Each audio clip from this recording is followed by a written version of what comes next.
Prince Harry and Meghan Markle's total calamity with this UK visit and the way that they have used their children, Archie and Lily, now has mainstream, high-profile, non-political British celebrities speaking out and saying these two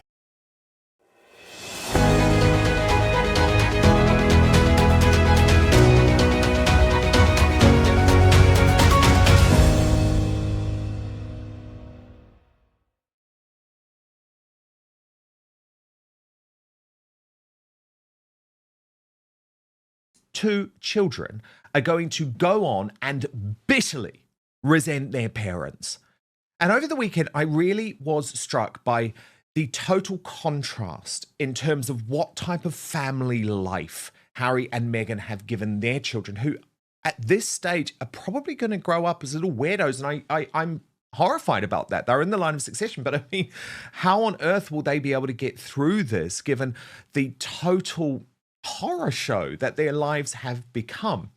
And you compare and contrast that to Catherine, the Princess of Wales, who released the most beautiful images of her entire family after she completed the Three Peaks challenge. And there they are, the dog as well.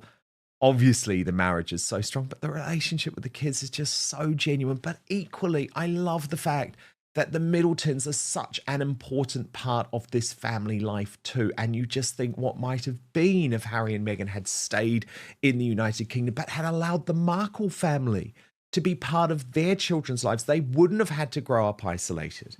But look, anyway, this all kicked off because Kirstie Allsopp, she is a very, very famous British TV presenter, and she's actually famous across the world. You know, you will know her from shows like Location, Location, Location if you enjoy British TV. She's a bit of a property legend, but she is also very outspoken, but she doesn't really wade into these issues. But she just snapped over the weekend after seeing all of the calamity in regards to this visit, and she posted on X, in about 12 years' time, these children will rebel. They will come to the UK, meet their cousins and other family, and bitterly resent their British life being taken from them. It's all so staggeringly predictable and sad for all concerned. Have the Sussexes never read a novel? And she's right, isn't she? We've been saying it for such a long time. Eventually, these two kids are going to think, what?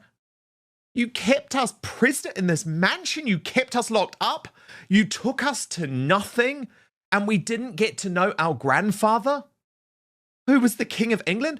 We didn't get to know our great-grandmother, who is the most brilliant monarch of all time. There will be bitterness and resentment. There is a debate over this brewing, though, because Nadia Essex, again, someone who's been here on Outspoken, a high-profile UK reality show, replied directly to Allsopp, and me actually, I think because I'd reposted Allsopp, how ignorant.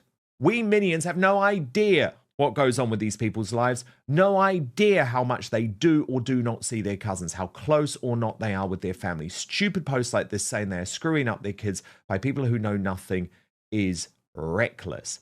Sarah Vine totally disagreed with that take, though. She replied in regards to Harry and Meghan, not sure they are big readers, leading Kirstie to elaborate. She said, but you get my point. Children all rebel in some way. Sometimes it's all just a buzz cut, but you never know how far they are going to go. And having a whole family in the UK who you've never been allowed to meet is quite tempting as a two fingers up to your parents. Well, I completely agree, but Narinder Kaur doesn't. She is the hardcore member of the Sussex squad who's actually, remarkably, blamed King Charles.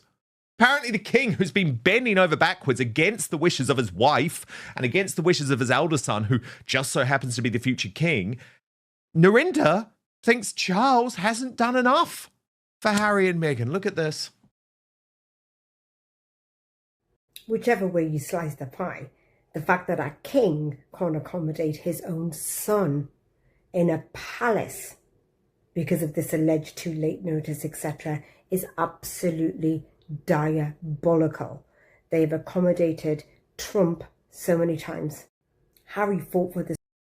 Welcome back to Palace Update Live, your home for the latest breaking royal family news and analysis.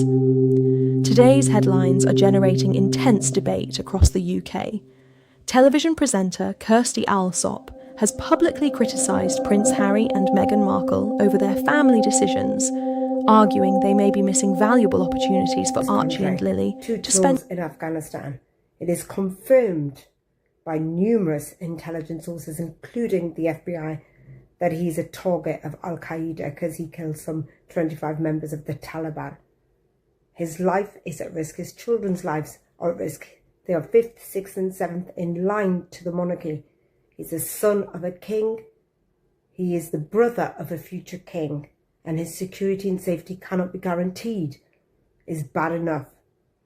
But for the king, who did everything for his side piece Camilla before she became a royal, cannot even accommodate his own son. How hurtful that must be. No wonder. I don't even think Harry, he's coming back for Invictus Games. This is for wounded veterans. The man does so much good. And his own father can't accommodate him. The optics are disgusting. And the royal family wonder why they're so unpopular with the Brittany, I think it was pretty hurtful, was it not? Brittany, editor of the Royal News Network. I think it was pretty hurtful, was it not, when Harry described Camilla as the enemy, when he effectively allowed Meghan Markle to describe Catherine as some type of bitch. Oh, not to mention calling the king racist. I mean, come on. I'm with Kirstie Allsopp here. I really am. I think it will be a miracle if Archie and Lily don't grow up ending up hating their parents after all of this. If you want more hard-hitting Harry and Meghan coverage like this with the double standards called out, hit subscribe right now and turn on the notifications. Dan Wood and Outspoken has no spin, no bias, and no censorship. I mean, I really think that's a distinct possibility because I just can't imagine you spend, what was it, his 4th birthday? I'm sure Archie spent his 4th birthday in like a bouncy house or something, or maybe it was his, yeah, I can't remember which birthday it was. Instead of being at the coronation of his grandfather, he got a piddly birthday party compared to hanging out in Buckingham Palace with the rest of the royal family. I would look back on that as a child and go, why couldn't I go? I don't understand. And this is the thing for Harry and Meghan, how they've treated their children, how they've cut them off from any sort of family relationship and family bond. It's just cruel. It's just a horrible way to raise their family. And I honestly think, I don't think Archie and Lily will grow up necessarily super well adjusted in some ways. And I have no doubt at some point they will meet all the royal relatives that, as you know, teenagers or adults, and go, these people are cool. These people are awesome. What was wrong? I don't understand. And I think that's going to be the situation. And maybe it may come out too that the kids kind of understand that, hey, dad's unstable and not too bright, and mom's, you know, a narcissist. And so they kind of figure out, hey, our parents are the problem. We love them, but these rest of the royal relatives are pretty cool. We maybe at this point, at some point, they're stripped of their prince and princess titles, and they're like, we could have been a prince and princess, like we were briefly, but then that was taken from us, and that's all because of you. I think that will build a lot of resentment within the home, and Charles is 100% right here to allow the government to dictate who is protected and who is not. And I'm sorry, but multiple people have looked into Harry at this point, and they've found no risk. There is no risk to this guy. If there was, he would get protection. There is none, so he doesn't. This should be just black and white. It's very simple, but the biggest risk is to himself. He is the biggest risk to himself. And actually, Brittany, and I'm going to be very clear on this, if something happens now, it's because he has made himself a threat with the constant talk of security and the lack of security. The other thing is, if you have cousins, right? You build close relations with your cousins when you're young. And so for Archie and Lily, it's like their cousin is going to be the future king. But he's heading into his teenage years. He's going off to boarding school. It's actually too late now to ever build that sort of close relationship where your cousins almost become like a second set of siblings. And these are such nice kids, aren't they, Brittany? Because we saw with the Prince and Princess of Wales post on Sunday evening, this time last week, completing the National Three Peaks Challenge.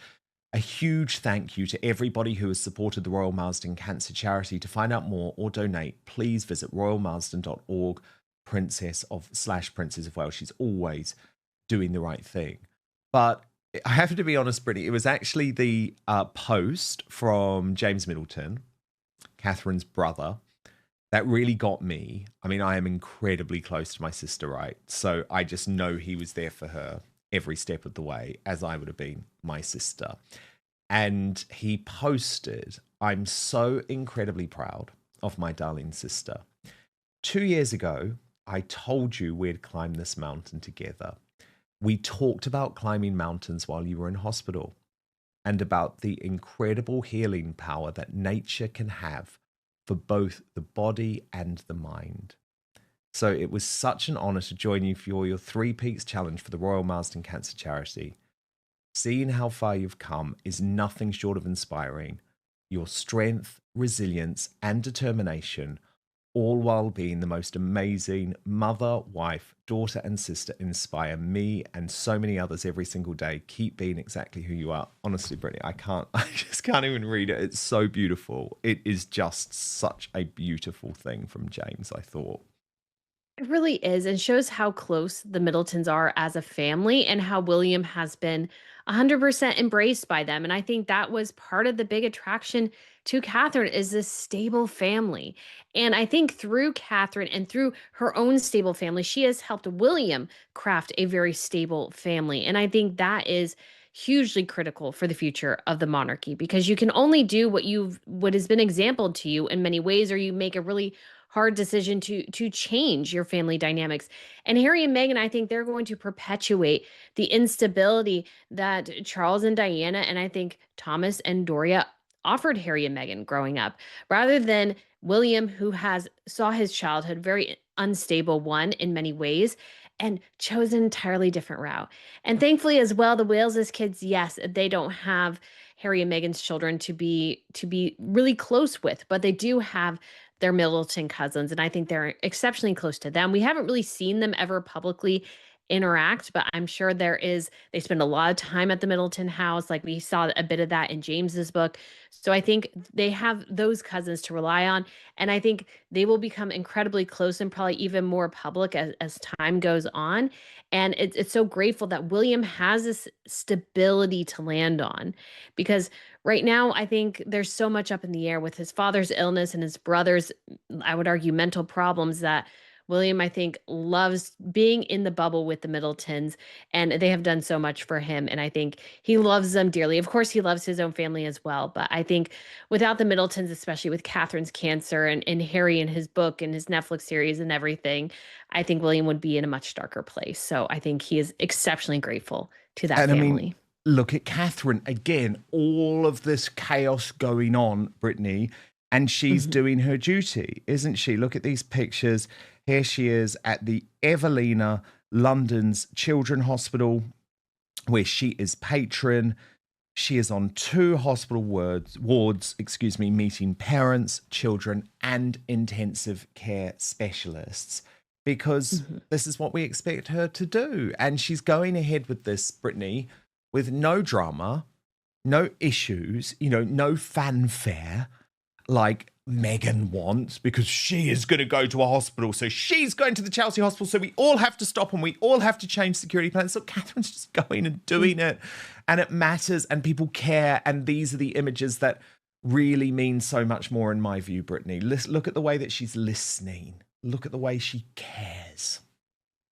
And when you think about Harry and Meghan, especially, like they'll go and they'll create a lot of fanfare for a hot second. And then I'm sure many of those charities never ever hear from them again. Whereas Catherine and William visit a charity and then they are developing this relationship over a period of time and they're helping out and they're reaching out months and years later and they're continuing this bond that they create with patients and in hospitals.